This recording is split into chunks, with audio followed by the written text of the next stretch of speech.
Hey pals, I'm here today to talk about the 8 books I read in the month of February, and I'm going to do them in a different order. I usually start with my least favourite and work my way towards my most favourite, but today I'm talking about these books in like groups that make sense to me. So I'm actually going to start with my most favourite, but I'm not going to talk about this one very much because I will be doing a separate review video for this book and 2 other books. So that book is We Are All Birds of Uganda by Hafsa Zayyan. I was kindly sent this by the publisher, Books, and I'm so grateful because I really enjoyed this one.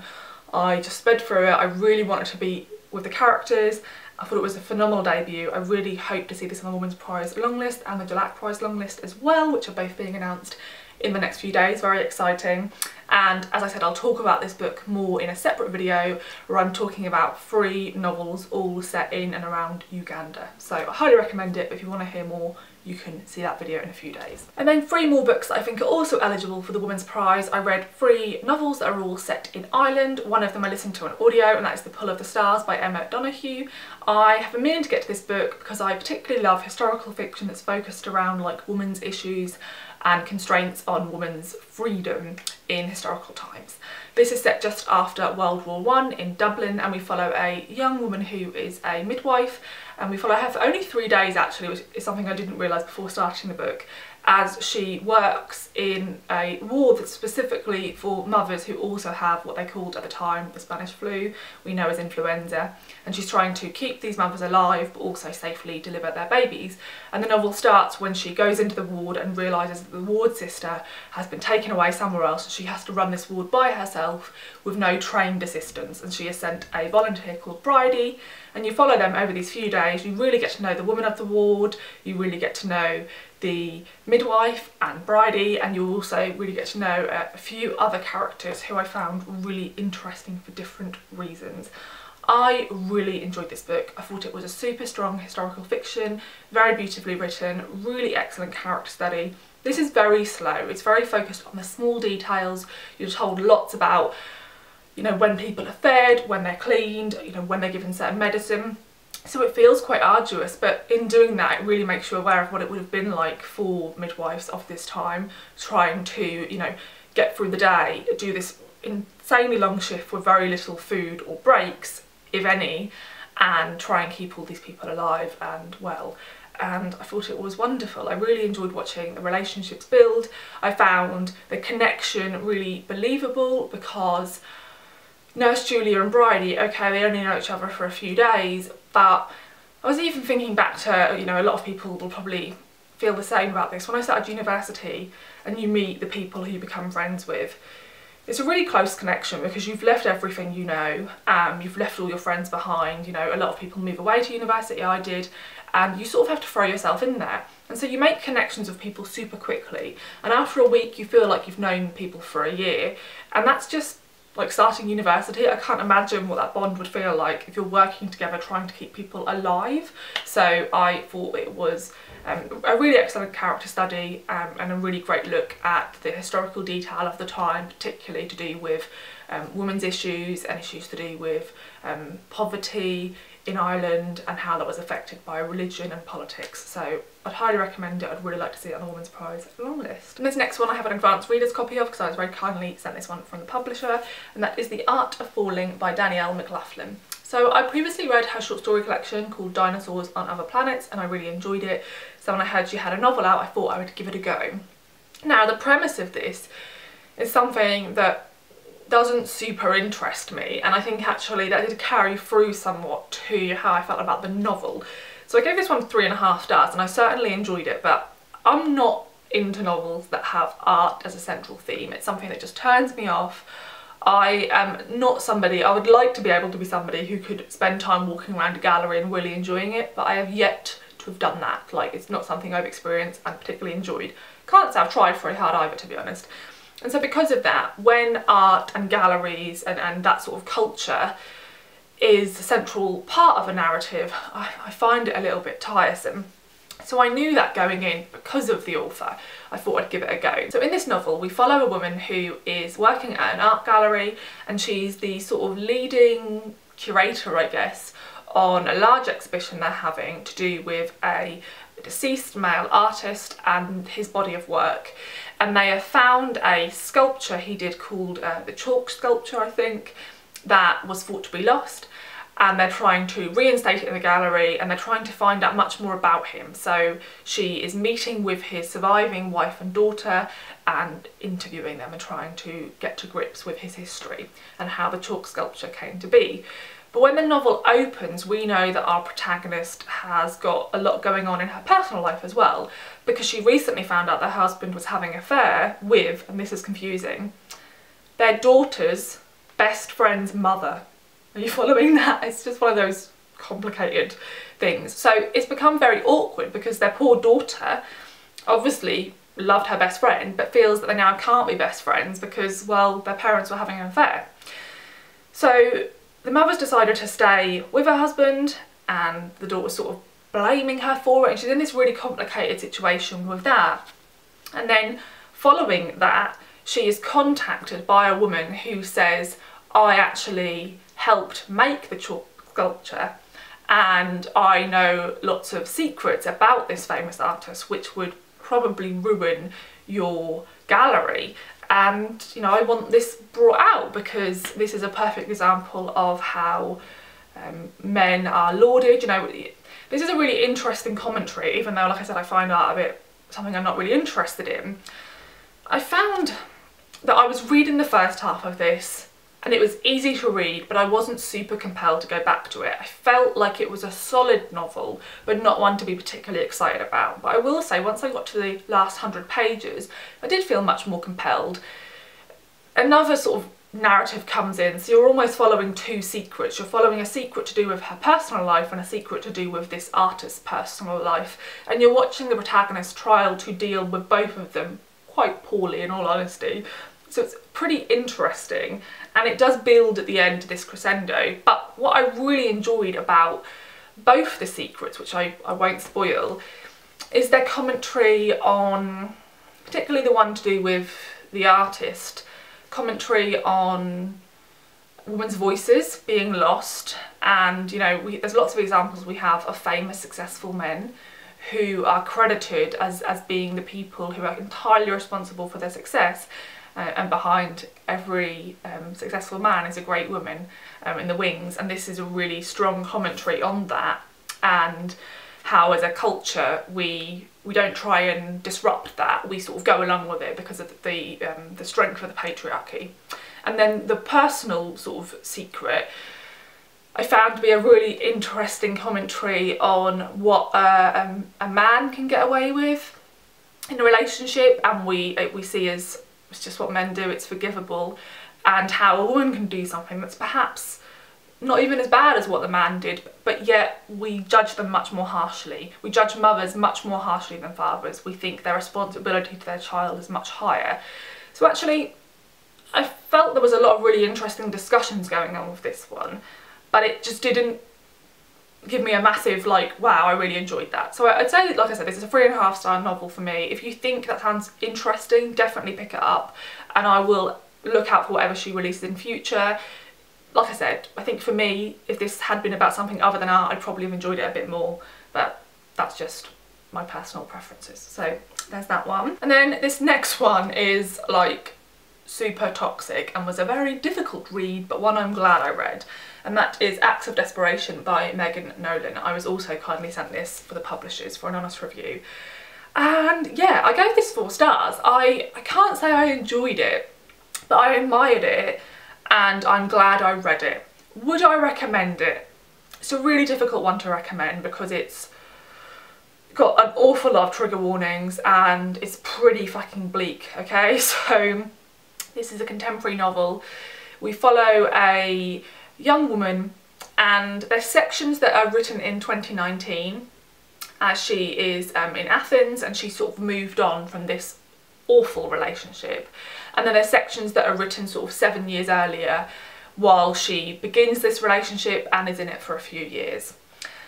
And it's about a relationship in which our protagonist is entirely infatuated with somebody who is beautiful but cruel in every way. He is a complete dick. and you as the reader hate him. No matter his beauty, you can see how cruel he is underneath all that. And you see how manipulative he is and how coercive, and how he manages to break the protagonist down until she fits in the smallest possible space. And it's quite a difficult and confronting read in that, and I think this was really intelligently done by Megan Nolan, because you don't actually, well, I didn't actually like either of them.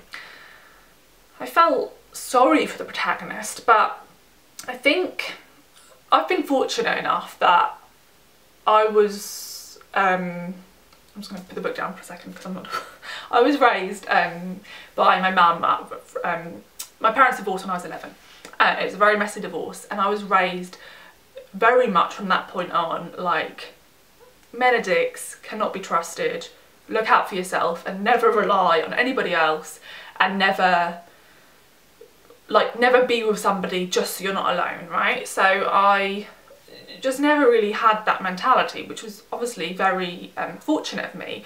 So I find it particularly hard to read characters who like need to be in a relationship with a man to feel whole, and that is completely what the character is like in this novel, and she acknowledges that.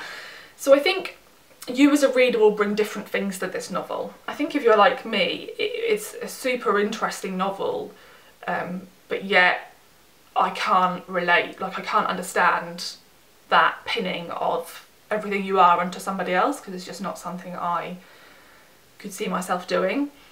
But yet I think she articulated it brilliantly, and I think something she did incredibly well was she did all this, and so you hate the guy, but yet she allowed you to see that the protagonist is also flawed and really lets other people down. And also there's so many brilliant paragraphs in this that really dissect people's motivations for the way they live and the way they move through relationships. I could talk about this for ages. I think it would be an excellent book club read if it wasn't for all the triggers. So trigger warnings for coercive control, like awful sort of mental abuse, eating disorders, body dysmorphia, self-harm, which is fairly detailed, sexual assault,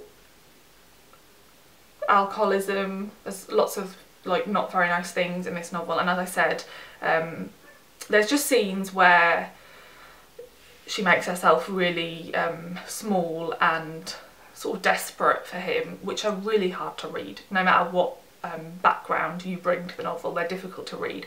But I would, if you think that sounds interesting, I would definitely recommend it, because I think it completely achieved what it set out to do. I'll read anything she writes in future, and I found it really interesting, but I did have to sort of put it down for a couple of days and then come back to it, because I was finding it pretty fucking toxic. So yeah, there's Acts of Desperation by Megan Nolan. Perfect title, by the way. Okay, I have one more new release to talk about, and then I'm going to go on to a few backlist books I picked up. So the new release is Skin by Kerry Andrew. I was very kindly sent this one by the publisher as well, because I read Kerry's debut novel Swan Song when it came out a few years ago and loved it. I highly recommend it. It's actually very different to this, which I found really surprising, so I'm super interested to follow whatever Kerry brings out next. I mean, I already was, but even more intrigued now. So I'm going to try and not spoil anything about this one. It's not a super plot-based novel, but I think it's a really interesting one to go into not knowing much. So this opens in 1985 with 11-year-old Matty. Matty's dad has just disappeared, and Matty knows that their dad had been going to swim at the men's pond on Hampstead Heath. So we then follow Matty for a summer as they start going to the pond and building friendships and getting to know the men who frequent the pond and sort of trying to find out where their dad may have gone. And then you jump forward many years, 1999 it must be, and Matty is in their early 20s, I guess, and they are travelling Ireland in like a broken down camper van because they have decided to try and search for information about their father. And okay, the writing style in the first section in that summer was beautiful. If you like coming of age narratives, you'll love it. The descriptions are super luscious and really detailed, and you really get a sense of that summer, and it feels really beautiful and almost like a capsule, really. And then when we jump forward all those years and we were suddenly in Ireland and it's like super rainy, and Matty comes across as leading a pretty sad life, I was gutted. I really wanted to go back. But once I'd got like 40 pages into that section, and you get into the rhythm and you realise there's this sort of narrative pull, I really got into the novel again and really enjoyed it. There is like plot, especially towards the end, and I did read some people's reviews where they said they felt like the last sort of 50 pages were perhaps tied up too neatly, and I get that. I mean, I guess more could have been left open to imagination, but it really didn't bother me. I will say this has trigger warnings for sexual assault and GBH. There's a pretty hard section, and that's sort of part of the narrative following on. But I really enjoyed this. I don't really want to say any more than that. I'd highly recommend it. I think if you like slow novels with really beautiful descriptive writing, you should definitely give this one a go. And then lastly, I have 3 books off my pre-2021 TBR. I'm supposed to be reading 5 a month. I did DNF 1, so I managed to remove 4 off my TBR, but yeah, I'm supposed to be reading 5. I'm doing pretty badly, but oh well. So let's talk about them. Firstly, I have the only non-fiction I read in February, which is abysmal for me because I usually read at least 3 non-fiction books, but I had a few on the go and just didn't finish them, and I still haven't finished them yet in March. This is Trace, Memory, History, Race and the American Landscape by Lauret, Savoy. So I actually put this on a 5-star predictions video that I did for my patrons, and sadly I ended up giving this one 2 stars, which was pretty gutting, as you can imagine, because I thought I would really love it. So this is sold, and to be fair, in the first 2 chapters meets that sort of sales pitch as an exploration of Lauret Savoy's history. So Lauret Savoy was raised by 2 black parents, but they find out that their heritage is mixed African American, Native American and European descent. And they decide to travel around a lot of the American landscape, particularly places where they have been during their lifetime, focus on their childhood, but also places where they think their ancestors may have lived. And they sort of look through public records and try and piece this together, whilst also commenting on the American landscape as in like geology, and sort of commenting on, I guess, the massive importance of cultural history, of human history, and how that shaped a country like the US, but then also acknowledging the rocks and the history of the natural land, also sort of tipping a hat to how fleeting all this is and how temporary, and how this earth has existed for millennia before we even got here. And you can see that in the rocks. So Lauret Savoy is a professor of geology. I studied geology and environmental science at A-level, and I briefly considered doing a degree in geology until I really wanted to do wildlife conservation, but I also realised that when you actually put geology into practice in the field, it is 100 times harder than they make you believe in lessons, because the like perfect photos they give you of like a rock formation is not what it looks like when you're actually out there and it's pissing down with rain and all the rocks are wet and you're trying to figure out what the hell you're looking at. So, but I still found it really interesting because I have interest in those themes. However, this felt a bit disjointed and sort of chaotic, and it felt a bit like Lauret Savoy wasn't really sure what they wanted to do, because, you know, there is a few things listed there, and I feel that maybe in a bigger book those things could have been pulled together, but this is pretty short, it's around 200 pages, and it just didn't work.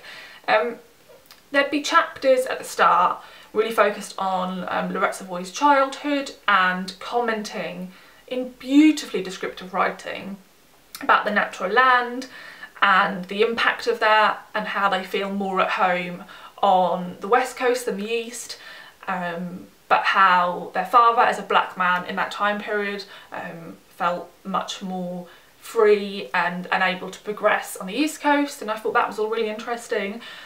But then there'll be certain chapters where she'll like deep dive on a particular location and she'll try and tie it to her family history, but it's really tenuous. And then she'll start talking about something that's actually super interesting. Like one of the chapters, my favourite chapter probably, was about the history of language in the US and how a lot of place names are actually sort of butchered from the original names they would have been called by the native people of those areas, and how a word we have today like Wisconsin is actually, or Oklahoma was a good example, is like 5 times messed up of what it would have originally been called by the native people. So like it was misunderstood by the European invaders. They wrote it down differently on a map, and then maybe it had a hyphen on the map and had to go down to the next line,